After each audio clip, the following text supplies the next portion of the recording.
Dans cette vidéo, je t'explique qu'est-ce que la fractalité. C'est un élément de base dans le trading qui peut paraître très complexe au début, mais une fois que vous l'avez compris, c'est très simple. La fractalité, c'est quoi?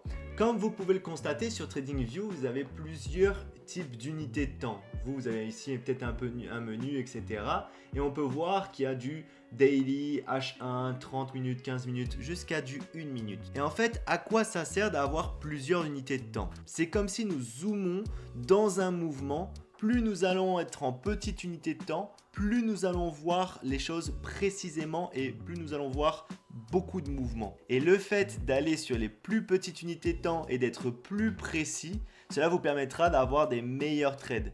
Mais ça peut être également un problème car beaucoup trop de personnes ont du mal avec la fractalité et veulent aller sur des petites unités de temps pour trader, etc. Sauf que ce qu'il faut comprendre, c'est que plus vous allez sur les petites unités de temps, plus c'est compliqué. Car il y a des règles de base dans la fractalité, c'est que les grandes unités de temps sont plus puissantes. Donc forcément, si vous êtes en 1 minute, le 5 minutes, le 15 minutes, le 30 minutes, le 45 minutes, le 1 heure, 4 heures daily, vous devez prendre tout cela en compte. Alors que si vous regardez en daily, toutes les unités de temps qui sont inférieures sont techniquement moins puissantes. Et si vous faites vos analyses en daily, en fait, toutes les plus petites unités de temps sont beaucoup moins importantes. Donc potentiellement pas nécessaire d'analyser. Mais par contre, si vous regardez du coup le daily, vous allez vous regarder et faire attention au weekly, monthly, etc. Maintenant, je vais tout vous faire comprendre grâce à ce petit schéma parce que je sais que ça peut être un concept assez flou. Là, j'ai fait 3 types de flèches différentes.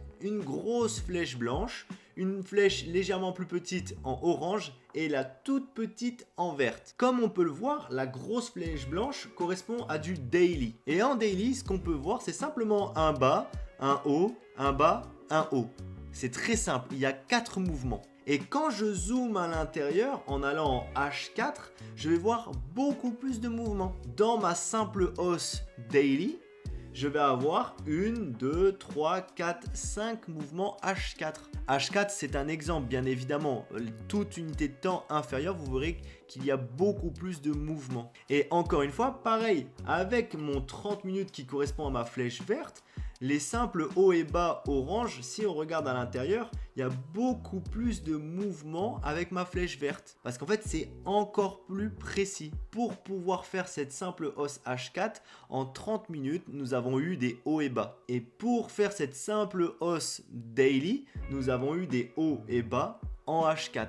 Que nous ne voyons pas en daily car nous sommes trop dézoomés. Je vais vous faire comprendre ça avec un graphique. Sur cet exemple, on va reprendre ce que vous avez appris sur la vidéo précédente et on va y inclure la fractalité. Donc, on peut voir en daily un mouvement très simple.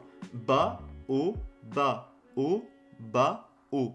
D'accord? On va décortiquer sur ces 5 mouvements-là.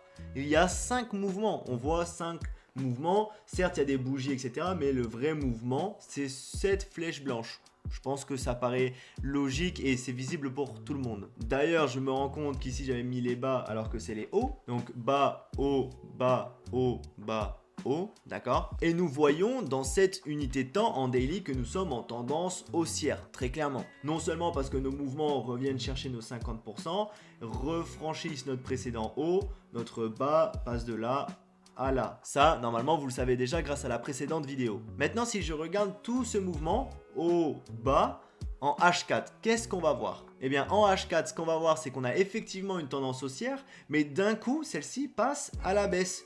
Ici, techniquement, en franchissant ce niveau bas, nous passons en tendance baissière. Et c'est vrai, en H4, nous passons en tendance baissière. Et nous pouvons voir que nous faisons un bas, un haut, un bas, un haut, un bas. Pour faire ce simple haut-bas en daily, ici nous avons 4 à 5 mouvements. Et en plus de ça, on change de tendance. Avant de à nouveau refranchir ce niveau-là, et donc changer de tendance et à nouveau passer en tendance haussière, repasser en tendance baissière en faisant des hauts, des bas, etc. Et là, on s'y perd. On ne sait pas si on est en tendance haussière ou baissière.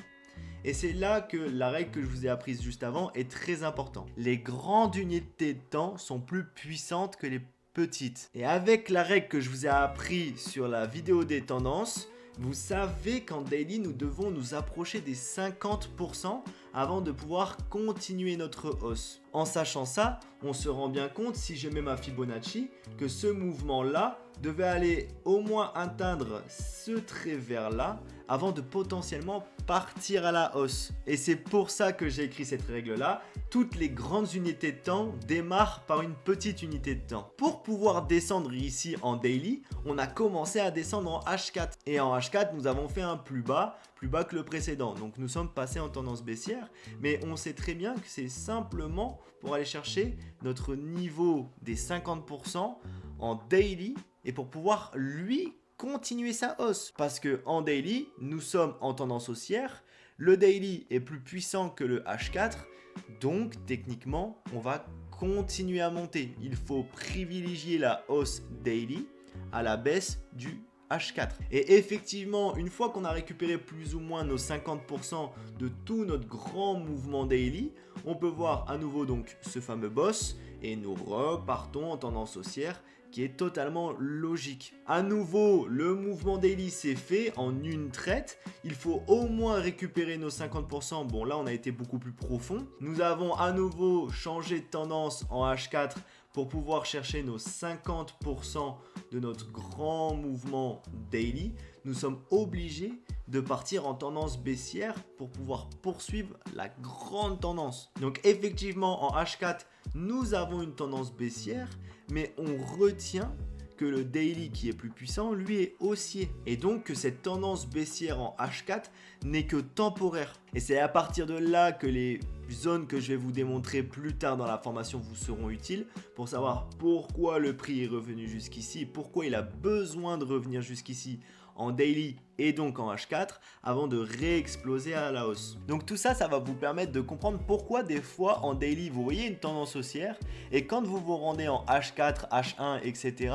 vous voyez une tendance baissière et vous ne savez plus où mettre la tête. Et bien retenez ces simples règles. Nous respectons la plus grosse unité de temps, donc celle qui est supérieure, la tendance haussière daily, mais qu'il est normal que les plus petites unités de temps fassent un changement de structure, qu'ils passent à la baisse pour pouvoir en fait simplement dessiner le petit trait qu'il y a dans la grosse unité de temps. Retenez donc ces simples règles, d'accord ? Incorporez-le et utilisez la proportionnalité, ce que je vous ai expliqué dans la vidéo précédente, pour pouvoir comprendre pourquoi la petite unité de temps est en train de changer de tendance et n'est pas dans le même sens que l'unité de temps supérieure. L'explication de la fractalité, elle pourrait prendre plusieurs heures. Et selon la compréhension de chacun, cela peut être plus ou moins facile, compréhensible, etc. Malheureusement, dans cette série de vidéos, je ne vais pas rentrer plus en détail. J'espère avoir été le plus précis possible et le plus ludique possible. Si vous avez des questions, n'hésitez pas à me les poser dans les commentaires ou sur mes réseaux sociaux. J'espère que cette vidéo t'a plu. Si c'est le cas, n'hésite pas à like, à commenter, à me suivre sur mes fameux réseaux. Et moi, je te dis à la prochaine.